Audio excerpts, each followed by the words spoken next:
अस्सलाम वालेकुम मेरे प्यारे बच्चों। आज जो हम टॉपिक पढ़ने जा रहे हैं वो है किरचॉफ्स करंट लॉ। लेकिन मैं आपको कुछ बातें पहले बोलूं। ये लॉ पढ़ाने से पहले आमतौर पे जितने भी मेरी वीडियोस होते हैं वो होते हैं 20 या 25 मिनट के होते हैं वीडियो, जब 15 मिनट के वीडियोस होते हैं। लेकिन मैं आपको गारंटी के साथ कह रहा हूँ, जो आप एक एक दो दो घंटे के वीडियोस देख रहे हो उससे बढ़िया कंसेप्ट आपको मैं 15 से 20 मिनट के अंदर करके दे रहा हूँ। इसके साथ साथ आप याद रखो दूसरी चीज, I believe on the effect of compounding. किसी बड़ी काम को करने के लिए बड़ा करने की जरूरत नहीं है, बल्कि बड़ी काम को करने के लिए एक चीज जरूरी है, हर दिन एक छोटा छोटा काम किया जाएगा। इसी तरह से फिजिक्स में नीट JEE में जिस बंदे को 45 क्वेश्चन में से 15-20 क्वेश्चन करने हैं या 40 तक भी करने हैं, उसको एक टारगेट लेना है कि हर दिन उसका एक एक कंसेप्ट क्लियर होना चाहिए, है कि नहीं। दैट इज वाई कि मैं आपको 20-25 मिनट में जो वीडियो दे रहा हूं उसमें मेरे एक ही मकसद होता है कि आपका एक या दो कंसेप्ट क्लियर हो जाएंगे। नॉर्मली मैं हर एक वीडियो के अंदर आपको एक कंसेप्ट क्लियर करके देता हूं, ठीक है कि नहीं। मैं चिल्लाता नहीं हूं, मैं कंसेप्ट दे रहा हूं आपके लिए। मैं गारंटी के साथ कह रहा हूं कि आज का जो लॉ हम पढ़ाने जा रहे हैं किरचॉफ्स करंट लॉ, अगर आप लोगों ने किरचॉफ्स करंट लॉ किया है, जितनी भी आपके नीट और JEE में करंट इलेक्ट्रिसिटी के क्वेश्चंस हैं ऑलमोस्ट 90% आपके सॉल्व हो जाएंगे। KVL को पढ़ने की जरूरत ही नहीं है, मैं सारा काम KCL में खत्म करने जा रहा हूं। लेकिन मेरी एक ही रिक्वेस्ट है मेरे बच्चों से, जो आप लोगों के वीडियो एक एक घंटे का वीडियो देख रहे हैं ना, उससे बार सब मेरे वीडियो खाली 2 बार देखो, सीरीज में देखो, लेकिन करंट के सारे वीडियो देखो। मैंने आपको सर्किट में डाला, सर्किट 1, सर्किट 2, आज है सर्किट का तीसरा वीडियो। ये 3 वीडियो देखो तो आपको हर कोई सर्किट सॉल्व करना आएगा। ये तीसरा वीडियो है Kirchhoff's current law. Kirchhoff's current law पढ़ाने से पहले हम एक टर्म समझेंगे जो फिजिक्स में बार बार यूज होती है। इसको कहा जाता है जंक्शन या कहा जाता है नोड। याद रखो जंक्शन और नोड क्या है। अगर किसी भी पॉइंट पे ये वायर और ये वायर, इनको हमारे फिजिक्स में बोला जाता है ब्रांचेस।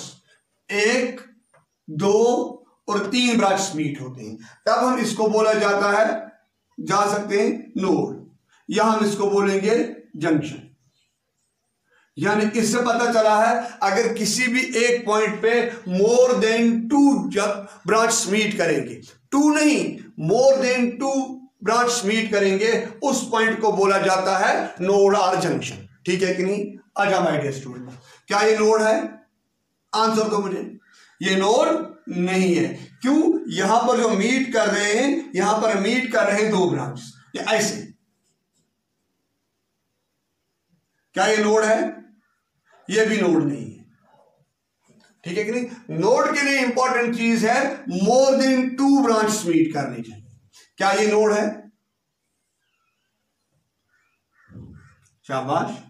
1 ब्रांच, 2 ब्रांच, 3 ब्रांच मिल रहे हैं, बिल्कुल ये नोड है कि नहीं। इस तरह से आपको एक कंसेप्ट क्लियर हुआ है, नोड क्या है या जंक्शन है। ये वो पॉइंट है जहां पर हमारे पास मोर देन 2 ब्रांचेस मीट करेंगे, 2 से ज्यादा ब्रांचेस। अब मैंने यहां से एक रेजिस्टर लिया है, रेजिस्टेंस है R1, यहां से मैंने दूसरा रेजिस्टर लिया है, इसकी रेजिस्टेंस है R2, यहां से मैंने तीसरा रेजिस्टेंस R3 और एक रेजिस्टर R4, है कि नहीं। यहां से करंट आ रहा है I1, यहां से करंट I2, ये सपोज करंट I3, सपोज ये करंट है, ये I4 है, ये I3, ठीक है कि नहीं। जो ही हम यूज करेंगे किरचॉफ्स करंट लॉ, इसको कभी कभार बोला जाता है जंक्शन रूल। Junction rule. अब मामला एक है, इसको क्यों बोला जाता है junction rule?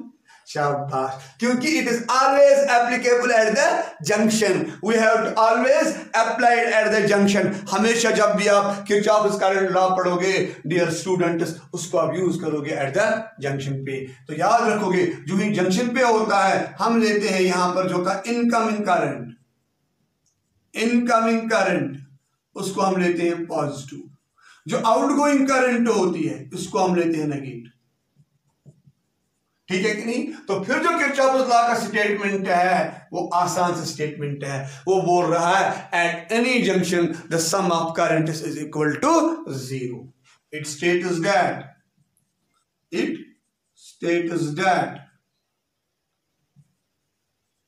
Eight any junction बात किसकी आ रही है? जंक्शन की। जंक्शन किसको बोला जाता है? जहां पर more than two branches meet करेंगे। Sum of I is equal to 0, इतना ही है। ठीक है कि नहीं? साइन कन्वेंशन इज क्या है? Incoming current is positive, outgoing current is negative, है कि नहीं? ये याद रखना। यहां पर ये I1 क्या है? पॉजिटिव। सर क्यों पॉजिटिव है? इनकमिंग करंट है। I3 क्या आएगा? पॉजिटिव। माइनस I2 क्यों negative? Outgoing current. Minus I4 क्यों negative? Outgoing current, that is equal to 0। मैं नेगेटिव वाले एक साइड लूंगा, पॉजिटिव वाले एक साइड लूंगी, क्या बनेगा आपका? I1 add up I3 that is equal to I2 add up I4। जब हम देखा जाएगा ये I1 प्लस I3 कौन से करंट्स है? ये है समेशन ऑफ इनकमिंग करंट्स जो आपके पास है यहाँ पर I1 प्लस I4। ये कौन से करंट्स है? शाबाश, ये कौन से करंट्स है? ये आउटगोइंग करंट्स। यहां पर हम लिख सकते हैं डियर स्टूडेंट्स, क्या लिख सकते हैं? एट ए जंक्शन, और इसी का और एक स्टेटमेंट है, sum of incoming current, summation of I incoming is equal to summation of I outgoing, है कि नहीं? अगर देखा जाएगा, याद रखो, कभी कभार आपको एमसीक्यू मिलेगा नीट में, this law is based upon law conservation of charge. क्यों? इनकमिंग करंट, इसका मतलब क्या है? Net charge in particular time कितनी आ रही है? जितनी चार्ज आ रही है उतनी चार्ज निकल रही है। Rate of flow of charge क्या रहेगा? कांस्टेंट। ये भी याद रखोगे। जो किरचॉफ्स करंट लॉ है my dear students, it is based upon law of conservation of charge. आगे बढ़ेंगे, आगे बढ़ेंगे, थोड़ी सी एक इलस्ट्रेशन करेंगे हम शॉर्ट में, थोड़ी सी इलस्ट्रेशन करेंगे, एक छोटी सी इलस्ट्रेशन करेंगे हम। जो basic law of conservation charge, ये क्वेश्चन एक दिन आस्कर क्वेश्चन था। यहां से मैंने करंट लिया एक ब्रांच, यहां से मैंने और एक ब्रांच दी, ये करंट गया यहां से, ये हुआ यहां से, ये निकला करंट यहां से, ये निकला करंट यहां से। ठीक है कि नहीं? फॉर एग्जाम्पल ये करंट है 2 एम्पियर, ये करंट है 1 एम्पियर, ये करंट है 1.5 एम्पियर, ये करंट है 0.5 एम्पियर। आपको कल बोलेगा एग्जामिनर ये करंट निकालो I1, या कभी कभार ये निकालो I2, कभी बोलेगा निकालने के लिए I3 निकालो। ठीक है कि नहीं? अगर एग्जामिनर ने आपको बोला है ये I3 निकालने के लिए, आप सबसे पहली चीज यहां पर यूज करोगे, इस जंक्शन पे यूज करोगे KCL। ठीक है कि नहीं? ये दोनों करंट्स कौन से करंट्स है? Incoming currents. कितना है incoming current? 1 plus 2 ampere, that is equal to I3। यानी I3 का वैल्यू जो आएगा वो सीधे आएगा 3 एम्पियर। ठीक है कि नहीं? अब इसके बाद हम लेंगे ये वाली जंक्शन, जंक्शन नंबर, ये था जंक्शन J1, यहां पर हमने अप्लाई किया ये J1 जंक्शन पे, इसको हम लेंगे my dear student J2 junction. ठीक है कि नहीं? अगर आपको कल बोलेगा यहां पर क्या, अब हमने ये कैलकुलेट किया है, ये I3 अब हमारे निकला है 3 एम्पियर, अब हमें निकालना है I2। हम लिख सकते हैं जो आपके पास है I3 that is equal to 1.5 ampere plus I2। क्यों? इस जंक्शन के लिए I3 जो है ये इनकमिंग करंट्स है, वो दोनों क्या है? आउटगोइंग करंट्स है। हम लिख सकते हैं I3 3 ampere that is equal to 1.5 ampere add up I2। हम लिख सकते हैं I2 that is equal to 1.5 ampere. ये हमने अप्लाई किया है एट जंक्शन J2। ठीक है कि नहीं? अब हम एंड पे लिखेंगे जंक्शन J3। जो ही आप J3 पे करोगे सीधे आपके लिए I2 आ रहा है 1.5 ampere that is equal to I1 plus 0.5 ampere. I1 का वैल्यू जो आएगा वो आएगा 1 एम्पियर। इस तरह से आप ये क्वेश्चन आराम से सॉल्व कर सकते हो करंट डिस्ट्रीब्यूशन वाला। अब मामला एक चीज है, अब हम आगे बढ़ेंगे कि अब हम नोडल एनालिसिस यहां से सीखेंगे। ठीक है कि नहीं? नोडल एनालिसिस, देखो नोडल एनालिसिस क्या चीज है, उसको आराम से सीखो। अगर मैंने यहां से एक वायर ली, इसकी वोल्टेज है V1, यहां से दूसरी वोल्टेज ली, इसकी वोल्टेज है V2, यहां से और एक वायर लिया है, इसकी वोल्टेज है V3। सबसे पहले मैं आपको क्वेश्चन करूं, क्या ये जंक्शन है? ये बिल्कुल जंक्शन है, ये नोड भी है। जो मैं आपको पढ़ाने जा रहा हूं है तो ये किरचॉफ्स करंट लॉ, इसको कभी कभार बुक्स बोलते हैं नोडल एनालिसिस।